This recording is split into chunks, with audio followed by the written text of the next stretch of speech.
Hey guys, and welcome to the Working Money Channel. So it looks like it has happened. Seems the wheels of justice are grinding a bit faster than I expected. This coming from Joel Katz on Twitter. SBF has now been arrested on December the 12th, 2022. The Office of the Attorney General of the Bahamas is announcing the arrest by the Royal Bahamas Police Force of Sam Bankman-Fried, otherwise known as SBF, former CTO of FTX. Sam Bankman-Fried's arrest followed receipt of formal notification from the United States that it has filed criminal charges against SBF and is likely to request his extradition.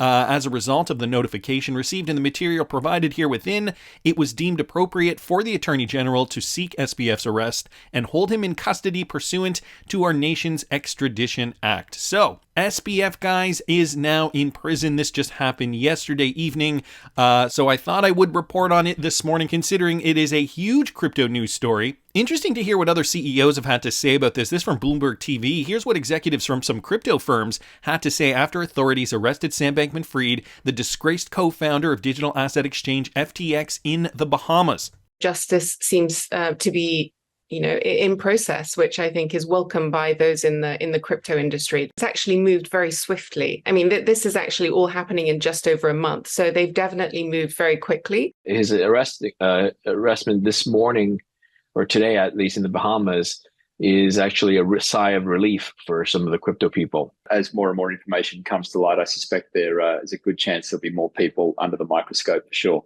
More people under the microscope. So those were just three CEOs from three different companies weighing in on the Sam Bankman-Fried arrest. Now, has this affected the crypto market? Are we going to see more contagion roll out? Well, guys, we kind of already have. I mean, not really in terms of the market per se, but that's not to say it will not affect the market in the near future. Right now, XRP is trading at 38.5. So, XRP here staying fairly resilient, not really moving too much. I mean, we have seen a little bit of market move. This is Bitcoin on the daily. Right now, Bitcoin's trading at 17,400. If you guys take a look at CoinMarketCap over here, we can see within the last 24 hours, since the Sam Bankman-Fried arrest, the market's actually looking a smidge bullish. Bitcoin is actually up 2.68. Ethereum's up 2.59.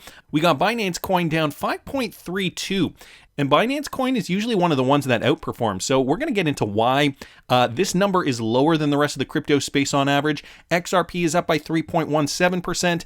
Dogecoin up a smidge. Cardano's up a smidge. Polygon up 1.44. So we can see by and large, the crypto market is doing fairly well. Now, Maxine Waters put out her statement on the Sam Bankman-Fried arrest. Breaking, tweeted out by Eleanor Turret from Fox Business. Maxine Waters says she was surprised by the arrest of Sam Bankman-Fried, really, but remains committed to getting down to the bottom of what happened, in quotes, starting with John Ray's testimony tomorrow.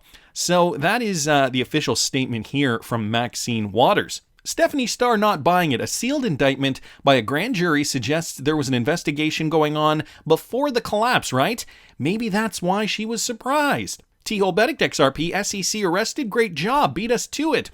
We regulate crypto and aren't corrupt. You'll see filing tomorrow. This happened.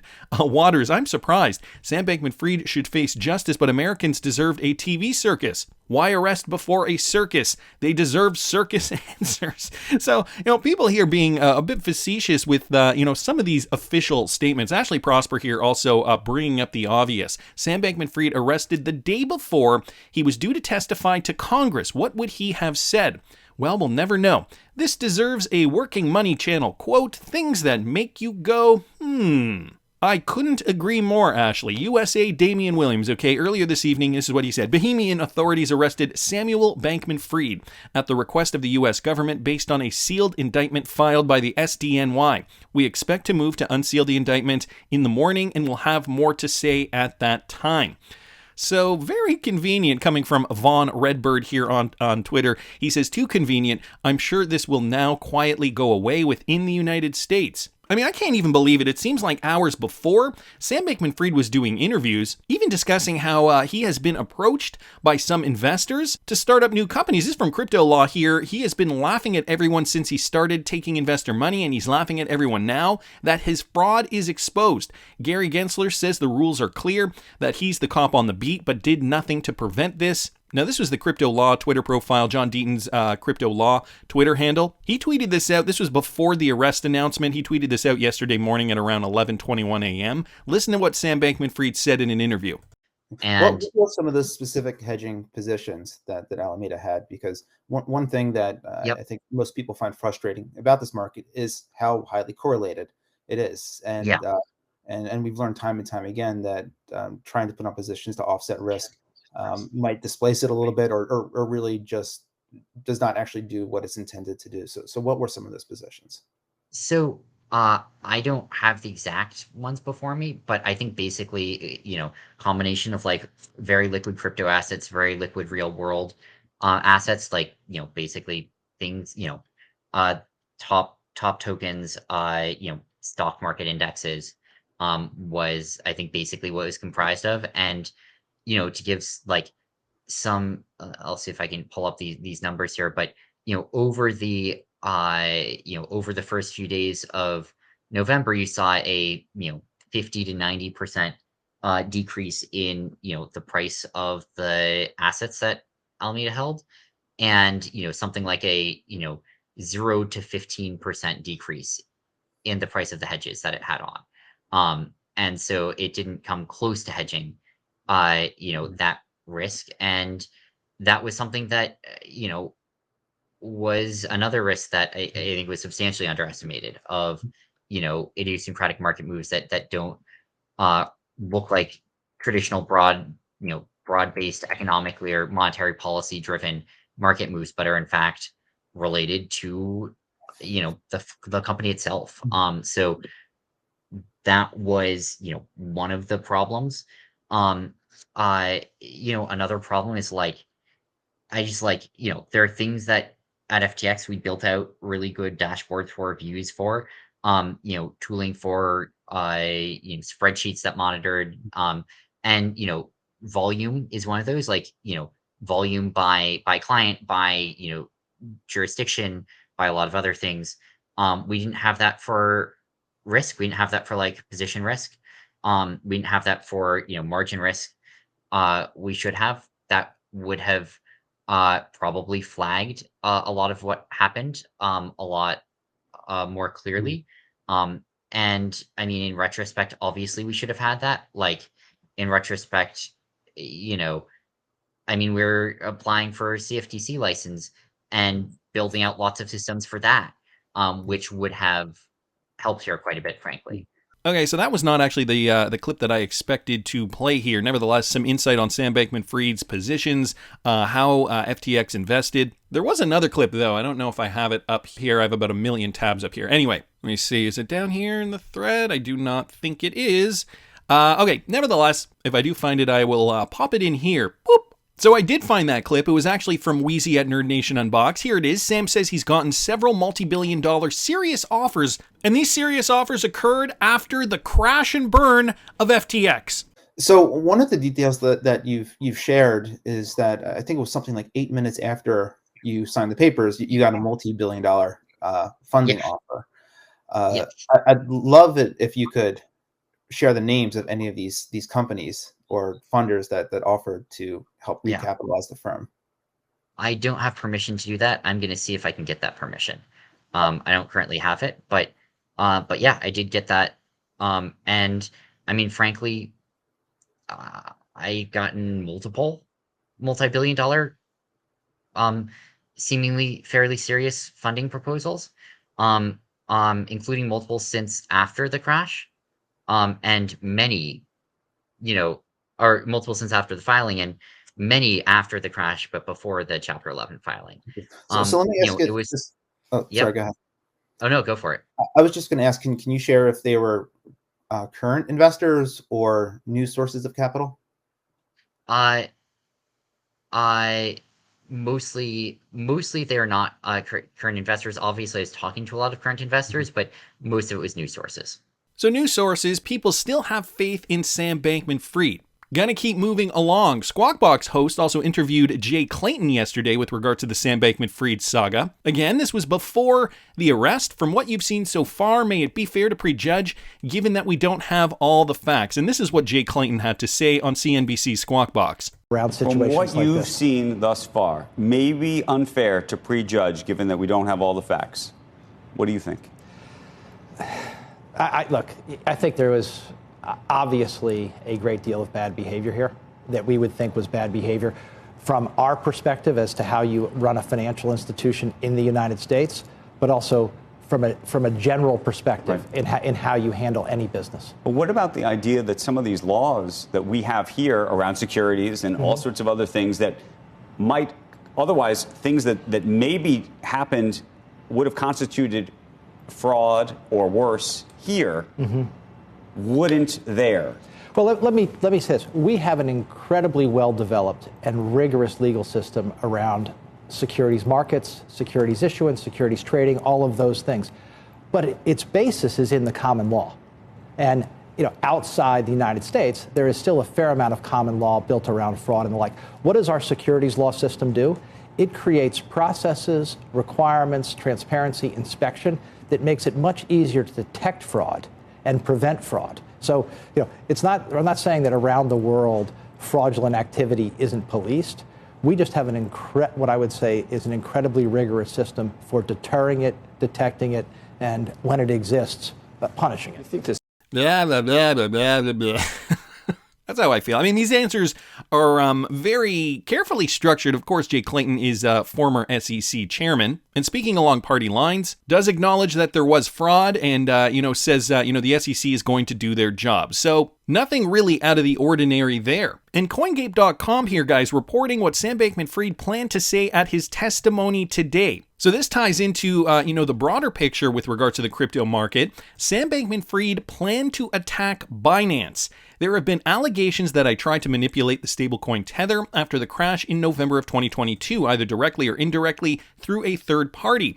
This cannot possibly be true. I've never tried to manipulate the price of Tether, and I am not aware of any actions taken by a business I own or run with the intention of doing so. CZ, the CEO of Binance, leveled one of these charges in relation to a trade worth $250,000 he claimed is categorically false, and it is absurd to believe that a trade of $250,000 could have any real effect on the price of Tether. CZ has access to sufficient context to understand the absurdity and falsity of these claims.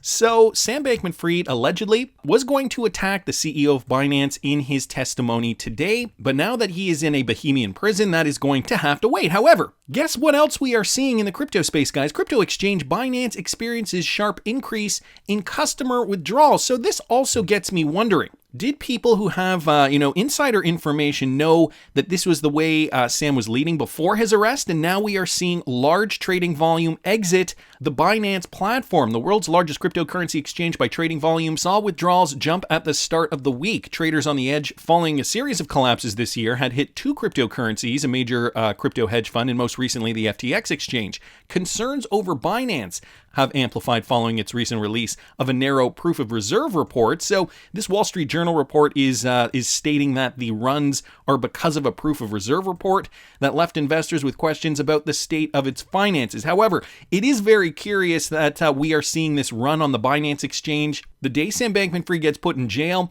and the fact that he was planning to attack Binance in his testimony. So this one, just another article here from CoinDesk stating Binance withdrawals surge as concerns about its reserve reports spook traders. Just some more information with regards to that. We also have some statistics here posted by Andrew T on Twitter, some eye-popping outflows across different timescales as Binance FUD ramps up. Jump alone withdrawing over $135 million in 1 week, Wintermute pulling out nearly $10 million in the last hour, and net outflows of $300 million in the past day. So just some statistics here, some screen grabs of money moving out of the Binance exchange. And here are some of the companies that he was mentioning. Wintermute. We got some big ones here. Withdrawal trade volumes, $7.8 million, $5.9 million, $1.8 million, 1.6, 1.3. So, this is, for all intents and purposes, a run on Binance. So, I mean, it gets me wondering, is it really for this reason? Is it really because of the proof of reserves? I mean, this has been out for a while. Why would we be seeing this now? It seems a little more curious, considering where Sam Bankman-Fried stands today in a prison cell. That wasn't meant to be a joke.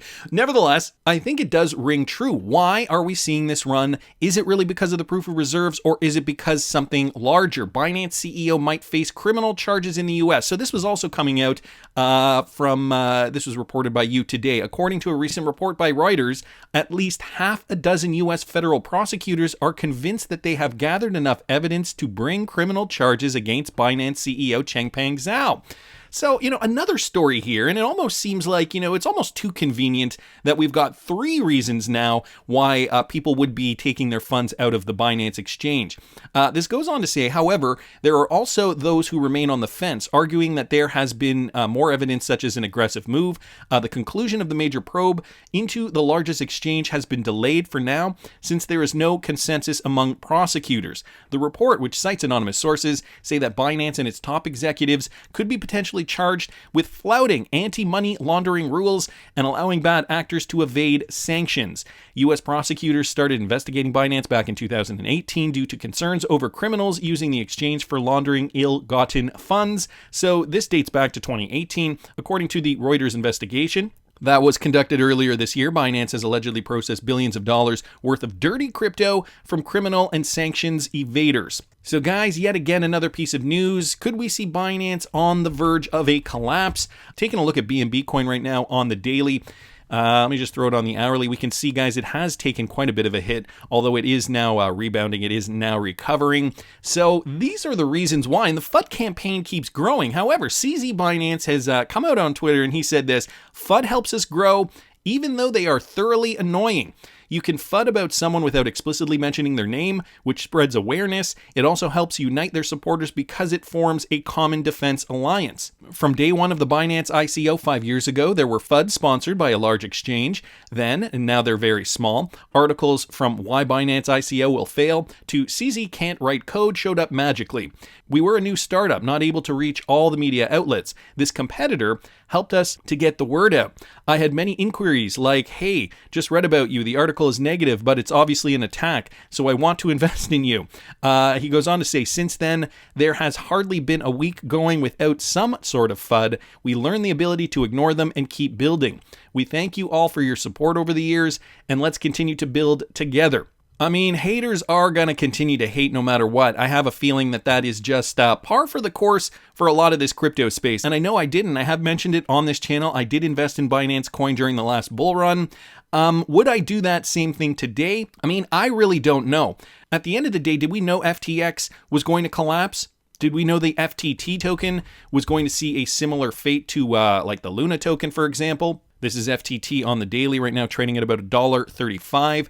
And, at its peak, it was trading upwards of $86 per coin. So guys, we are at an inflection point in crypto. This is what is going to make or break many crypto holders, which of course keeps bringing me back to the mantra that I've been repeating on this channel since day one. Hold cryptocurrencies like XRP, cryptos that solve problems. Don't take risks. I mean, you can take the risk on coins that have yielded large returns if they are simply garbage cryptocurrencies, because you know what?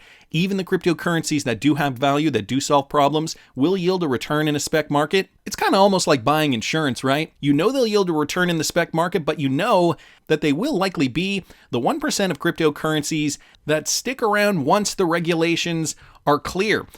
This final tweet here from Molly White, Binance: if you prosecute us, you will break crypto. So one last thing here from Binance. This is apparently what they stated. Binance's defense attorney at U.S. law firm Gibson Dunn have held meetings in recent months with Justice Department officials, the 4 people said.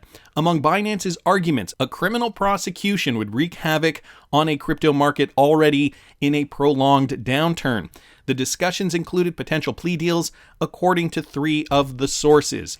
So Binance now being, the number one cryptocurrency on the planet, and, since FTX has collapsed, there are many other market players. However, these guys are the big dogs. Could you imagine if they now collapsed? And I mean, they could, they still could. We could see our XRP positions, of course, falter if that happens. But guys, just remember, short-term pain for long-term gain. We know XRP solves a problem, and therefore, a secure hold, in my opinion. If the crypto market does tumble further, that's just my opinion, but I want to hear what you guys think. Please subscribe to the channel if you haven't already. Like the video if you like the content I'm providing. I always love hearing your comments. See you in the next one, guys.